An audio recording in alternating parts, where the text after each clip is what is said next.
just let it in. And welcome to it, a Star Wars show. I'm your host, Jon Justice, and we have a lot to discuss this week. Before we get started, though, as always, a Star Wars show is brought to you by the EMBARK science fiction space opera adventure series. 7 books in all, available on Amazon.com in your preferred format. As Earth faces its end, follow pilots Taft, Katha, and their ragtag crew on a journey of survival across the galaxy as they fight for humanity's future.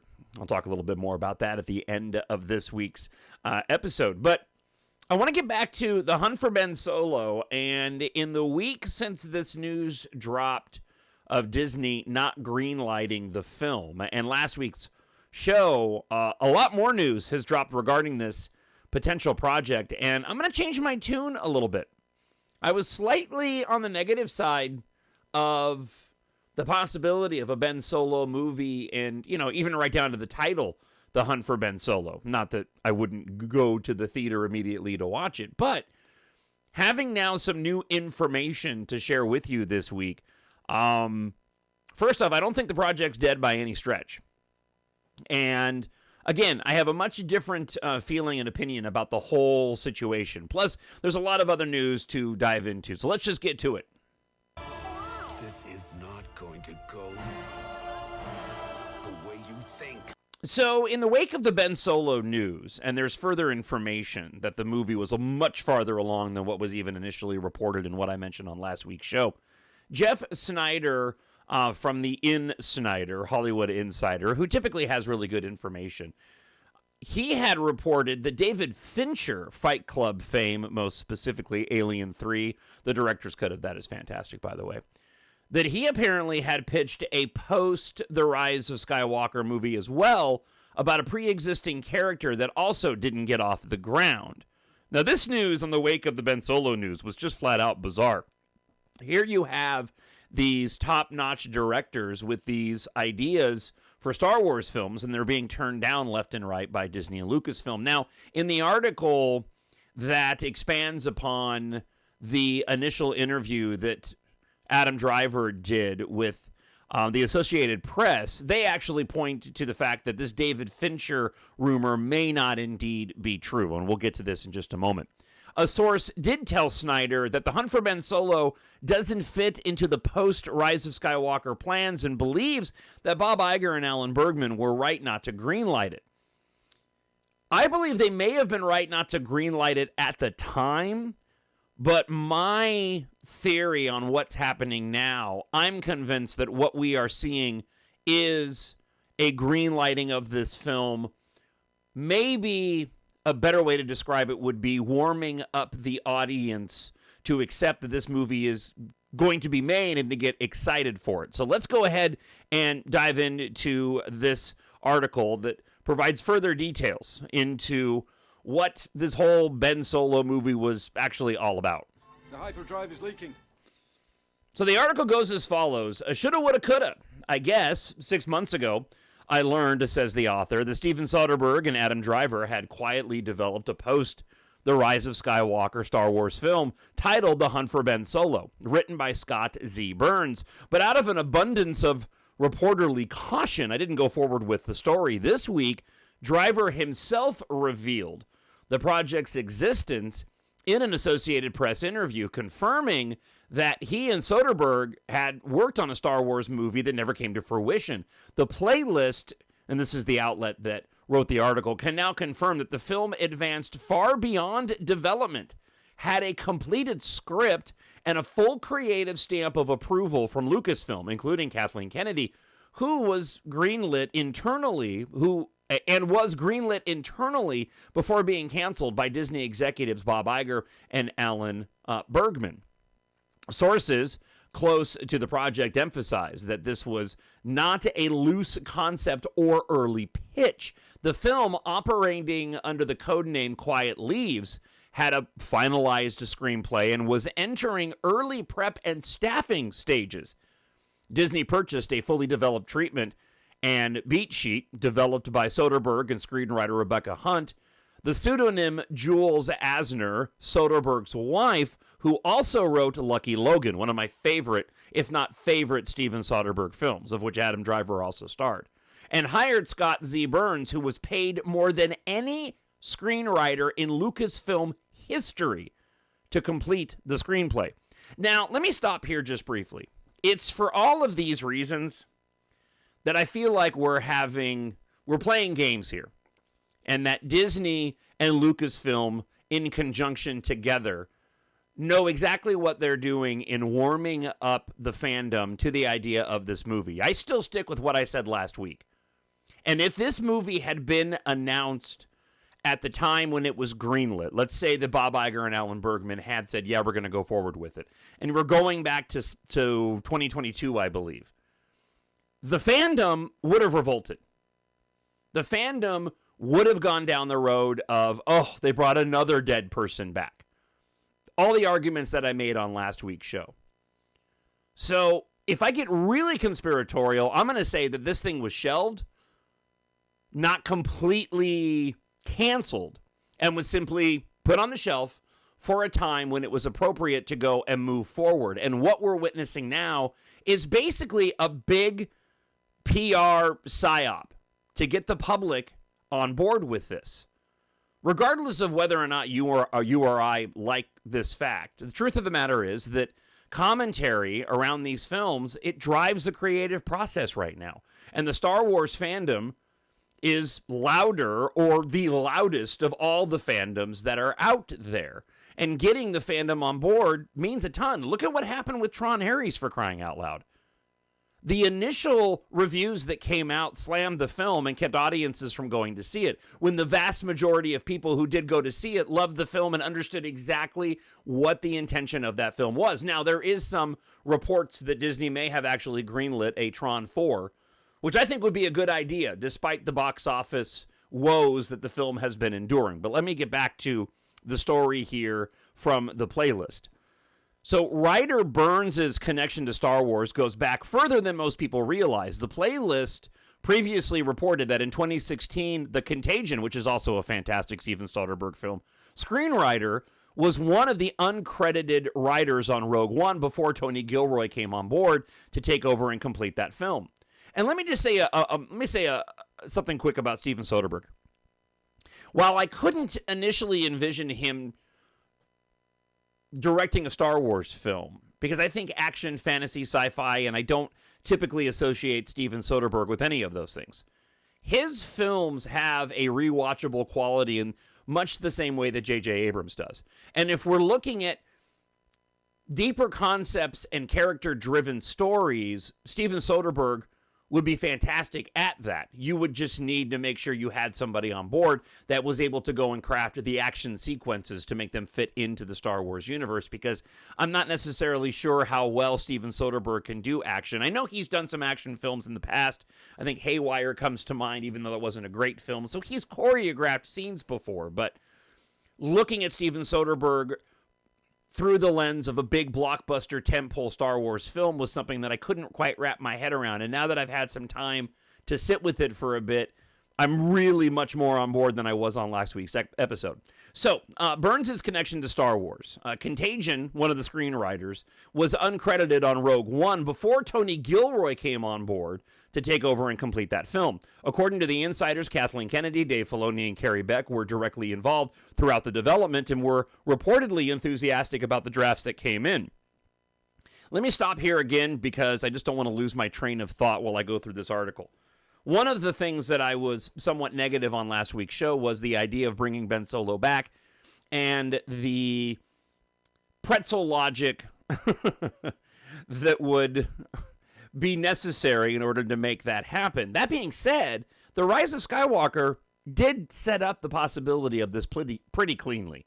I've seen some speculation of perhaps Ben Solo would end up in the world between worlds, running into Anakin Skywalker, wherein there could be an exchange between the two of, I sacrificed my life to save Rey, to which Anakin could respond, well, good, there's still time to bring you back. We already know that this is somewhat a possibility within the world between worlds. And most recently, as I've been rewatching Ahsoka once again, because I just love that series, we know that Ahsoka, for the most part, fell off that cliff and died doing that thing with my fingers, ending up in the world between worlds, only to come back with Hera finding her floating underneath the water for an untold amount of time. I don't know if she can breathe through those lekus. Those are the things on her head for those that aren't aware. But considering the fact that you had Ben Solo disappear conceivably into the Force could easily be rewritten, and the fact that he did not show up at the end with Luke and Leia when Rey goes and declares herself a Skywalker also leaves open the possibility for bringing Ben Solo back. And this could even be the core of what the movie is about. Now, getting back to the article, Kennedy and the Star Wars Story Group waited until the project was ready to shoot before they presented it to Disney. When the final script, budget, and proposed start date were delivered to Disney, it marked the first time Lucasfilm had ever presented a fully approved project but did not move forward. Now, Steven Soderbergh confirmed this detail himself on Blue Sky, the social networking app, basically saying that it had been killing him for the longest time not being able to talk about this film, but now he finally could. And I don't buy into this suddenly they've now been given permission because enough time has passed. I think there's truth in that from a certain point of view, if I can Obi-Wan Kenobi this. Oh, I think they have been given permission, not because the film isn't moving forward and they can now talk about it. I think they've been given permission because this is the soft, slow rollout to warm up the fandom to this movie taking place. As I said, if this had just been announced in 2022 without any sort of controversy surrounding it just on its face, the majority of the fandom would have flat out rejected it in the wake of that particular negative portion of the fandom's frustration with The Rise of Skywalker. Now, after the submission, the project stalled at the executive level. Sources say that Bergman took an unusually long time to read the script, and when he and Iger finally responded, their primary concern was narrative continuity, specifically uncertainty about how Ben Solo could be alive following the events of The Rise of Skywalker. Internally, that reaction surprised Lucasfilm leadership, who reportedly felt the story's logic was clear and creatively sound. Several people close to the production interpret the decision as being politically motivated, coinciding with Iger's efforts to position Bergman as his successor at Disney. The fallout from that decision appears to have extended beyond the project himself. Bergman's handling of several high-profile initiatives has been criticized internally, and his standing with Disney's succession plan has reportedly weakened.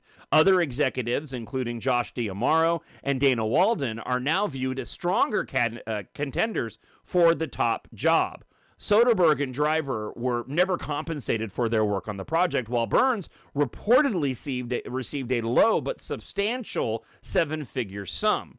Now, evidence of the film's progress surfaced earlier this year when Lucasfilm designer Bobby McKenna posted on Twitter that he had taken part in a design spirit under the Quiet Leaves code name. And this was the code name for The Hunt for Ben Solo, an early pre-production phase for the film. The title itself strongly suggests the narrative focus. Ben Solo, redeemed at the end of The Rise of Skywalker, survives, and his whereabouts become the central mystery.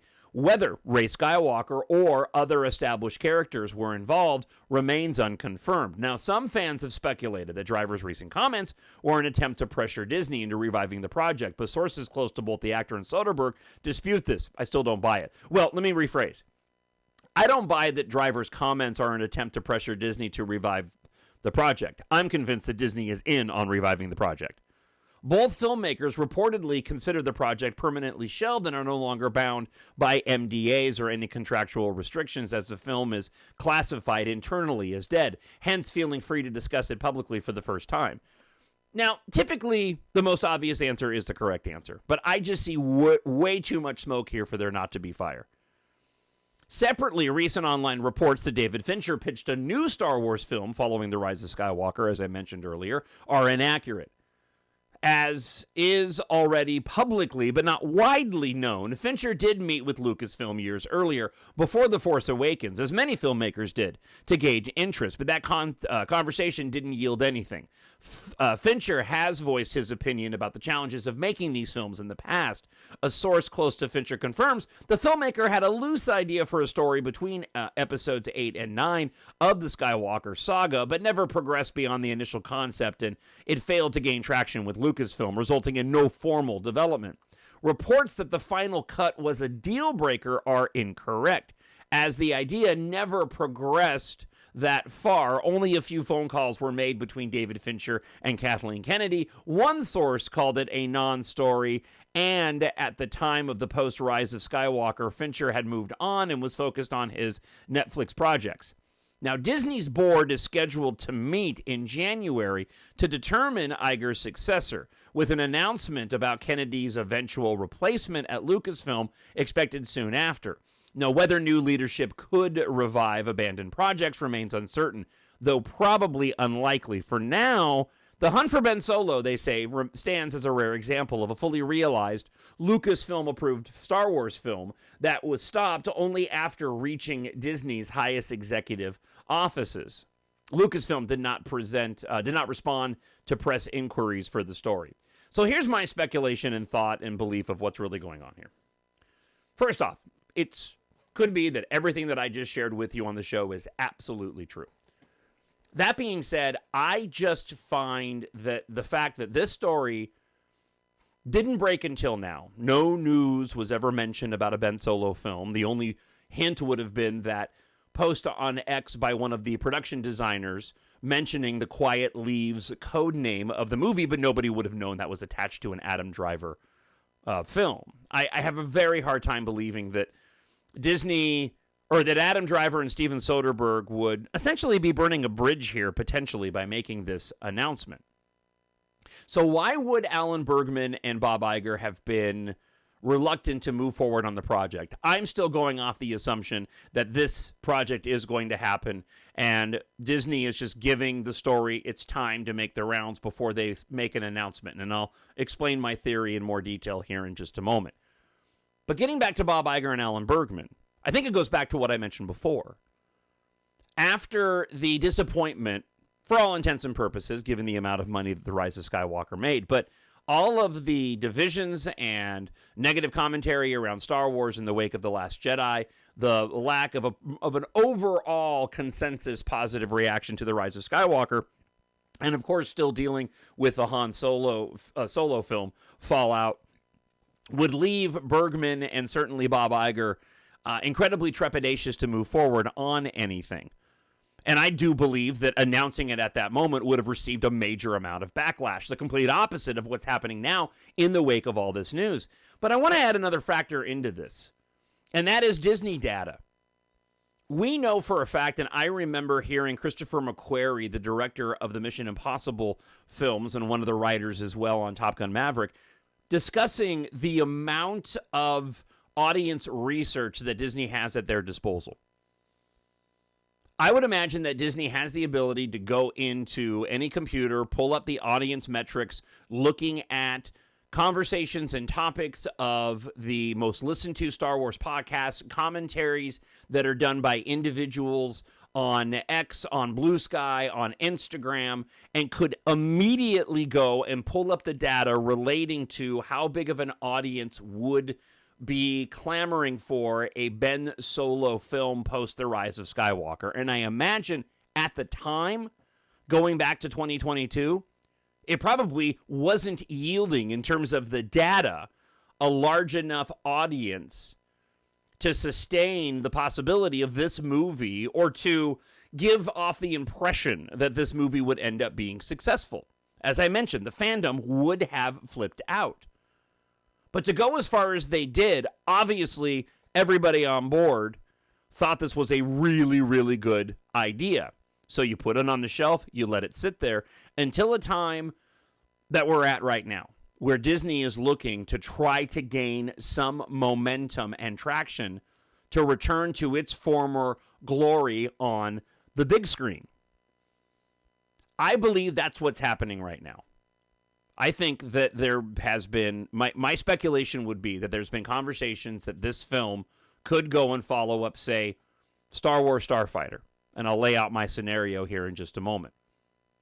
And perhaps in order to get Bob Iger on board, with Alan Bergman being less a part of the conversation as his being the successor to Bob Iger seems to have diminished now based off of the way it was before. I imagine the majority of this rests with Bob Iger.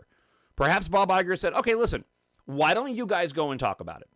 Let's see what kind of traction develops and how the fandom reacts, and we will then cull all that data that I mentioned before and see what the audience engagement is now. I can just tell you, just anecdotally speaking from everything that we've seen, it is an overwhelmingly positive story from the angle of people would like to see this movie, negative from the angle that people are frustrated that Disney didn't greenlight this.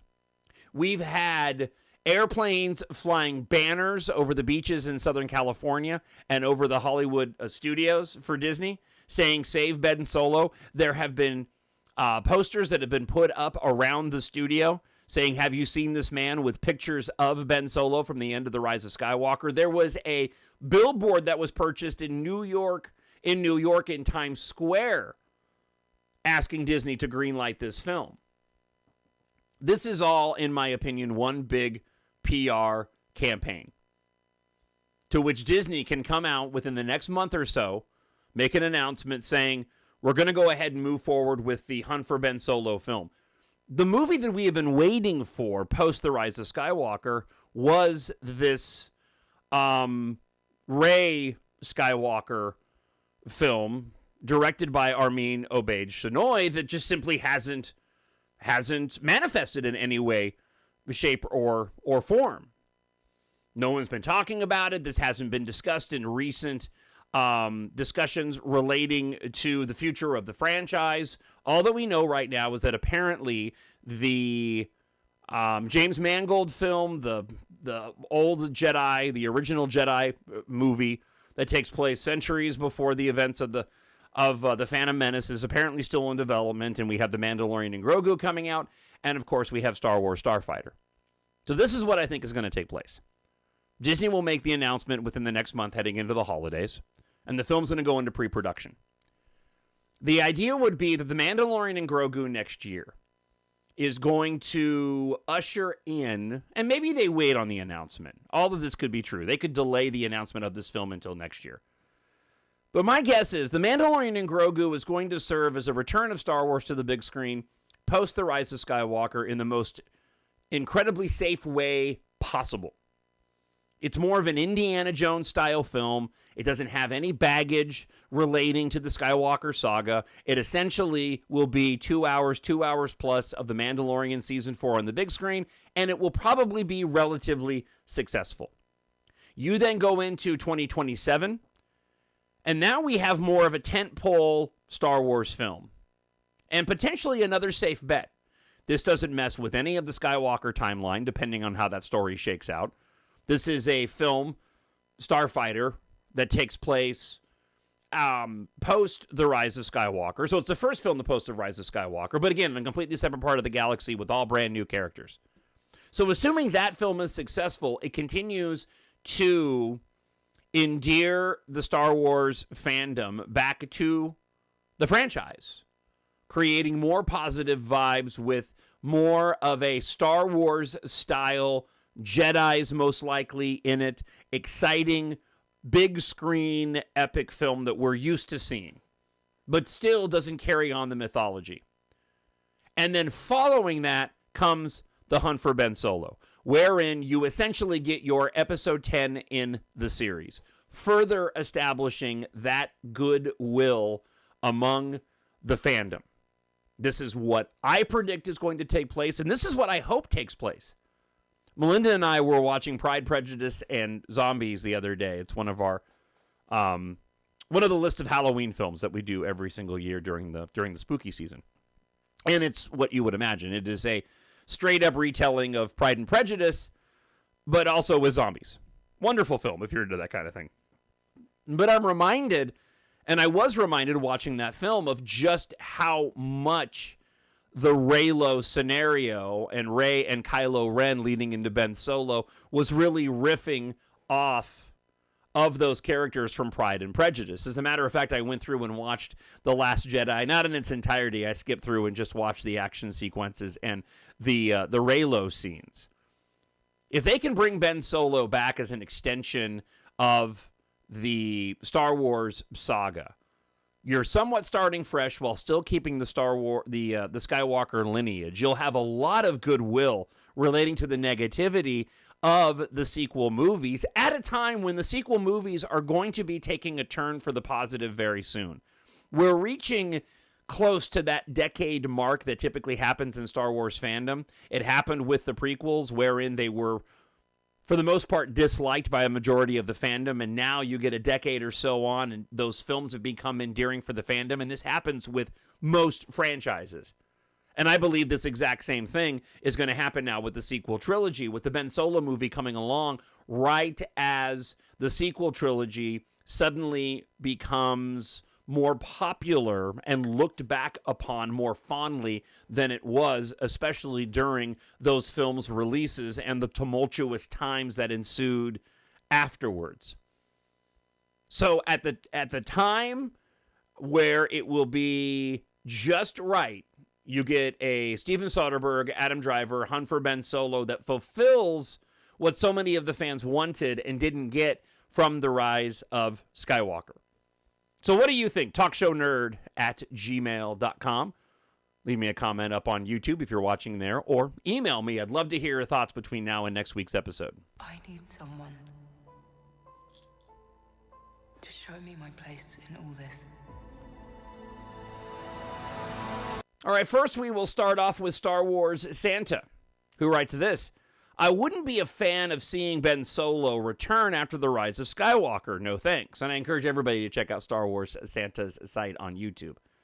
He would have to be held accountable for the atrocities he committed and the murders of that entire village in The Force Awakens. The only story that I can imagine with Ben Solo living after The Rise of Skywalker would be a fugitive-type story where he's hiding his identity and trying to right the wrongs that were committed as Kylo Ren. If his identity were ever found out, he'd be put before trials and imprisoned for the rest of his life. It also lessens his sacrifice to revive Rey from the dead. A life. For me, Ben Solo's story ended satisfactory at the end of The Rise of Skywalker. Let's just leave it that way. Now, while I agree with the last part of what Star Wars Santa said, that I was completely satisfied with the way that The Rise of Skywalker ended, I look at it from a different standpoint. And again, my view has changed over the course of the past week as I've been thinking about this. First off, it's Star Wars. And Star Wars has different morality rules, especially around death, than real world does. So you can kind of get away with the atrocities that some of these characters commit, because it doesn't really apply when you look at real world scenarios versus that within Star Wars. And I could easily go and see a situation wherein Ben Solo, in sacrificing his life at the time, believing he was ending his life, did indeed pay for the atrocities that he had committed in the past. But there's also a level within the Star Wars universe where those can be explained away with some dialogue, narrative storytelling relating to the impact that, say, Snoke had on him that brought him to the dark side. But everything that played out in The Rise of Skywalker, to me, including his sacrifice, easily sets up Ben Solo returning in some way, shape, or form with a clean slate, in my opinion. Now, it would be interesting to see if some of what Star Wars Santa played into the storytelling, wherein maybe there is a faction out there that knows that he returned, but also believes that he needs to be held accountable beyond his sacrifice at the end of The Rise of Skywalker to save Rey. But I can certainly see that now. In light of, again, the way that The Rise of Skywalker ended and how he disappeared, assuming as a Force ghost, but that might have been what Leia did. Perhaps Leia, through her sacrifice to save her son, was able to go and put essentially his Force spirit in a place where it could end up being retrieved. All right, let's go and hear from Ray 2017, who writes this. I'm going to say it right now that it is refreshing to hear an opposite perspective in the wake of this news. I've mentioned a bunch of times over the years how passionate I am for this character, for Reylo, and how much I enjoy a number of content that came from content creators that invested a lot of time in making theories about Reylo. That hasn't changed even to this day. I've written my own stories involving Ben and Rey, making meta commentary of the franchise and other popular media, and now have made and currently working on a bunch of stories of these two, along with their different old colleagues from the sequels, meeting a number of different characters from various content and forming a community of friends around them. So now they have friends all over the franchise. Up front, I have been mixed emotions and feelings, and therefore had to give myself time to quietly process what has been transpired. So that means I had to stay away from the interwebs, and I did not click on most of the videos just to avoid getting extremely overwhelmed and find myself with strong emotions in an echo chamber, because that's what's going on. Everyone is extremely emotional. It's hard to watch. It's hard to be on YouTube right now 100%. I leave this comment thread by saying that the most incredible thing that has come out of this news is that after all these years, there is still a passion and a great amount of love for this character to be essential and relevant and iconic that is no different from his grandfather, Darth Vader, Anakin. So we'll see if any of my theories on this comes true. I think we'll know in fairly short order. If Disney is going to make an announcement, I would imagine that they would want to make an announcement around while the commentary is still taking place, and we're about a week out from the story that I shared with you regarding the further details that this story had gone to the point where it was greenlit and ready to go until the bigwig fuddy-duddies at Disney said, nope, too bad. So what do you think? TalkShowNerd@gmail.com, or leave me a comment up on YouTube. Before I let you go this morning, I already know you enjoy science fiction, and I hope that you will support the podcast and check out my own science fiction space opera series, EMBARK. In book 1, Katha's father died 1 year ago. Yesterday, he gave her the key to saving humanity. She just doesn't know it yet. Deep inside D-Corp, the planet's largest civilian and military spacecraft factory, an industrial accident has set off a catastrophic chain of events. Unaware of the disaster, Taft-Guardia, a ship mechanic, eagerly agrees to help a pilot, Katha Morrow, investigate a cryptic message from her past. War erupts as D-Corp's ruthless leader attempts to exploit the chaos and seize control. Meanwhile, Taft and Katha discover what may be the only hope of saving Earth's evacuees from annihilation if they can survive the apocalypse first. This is a 7-book series, fun, fast-paced, action-packed science fiction adventure without an agenda. So I hope you'll take a moment heading into the holiday season or just for yourself and treat yourself, a friend or a family member with science fiction. Completely age-appropriate for those 11 and older, even though I wrote the series for adults. Pick up EMBARK Book 1 today. Available in hardcover, paperback, audiobook, free on Kindle Unlimited, and ebook as well. If you like your science fiction space opera to be epic, filled with romance, unique action sequences, a lot of cool tech, a bit of fantasy science fantasy more than hard science fiction, then EMBARK is perfect for you. On Amazon.com, just search for EMBARK and Jon, Jon Justice. Thank you so much for checking out this week's episode. I look forward to hearing from you between now and next week. We got the next season of Visions coming out as well, so we'll talk about that on next week's show. Until then, I hope wherever you are, you're happy, you're healthy, you're safe. God bless, and I'll talk to you then. Bye. The Force will be with you, always. My nerd world.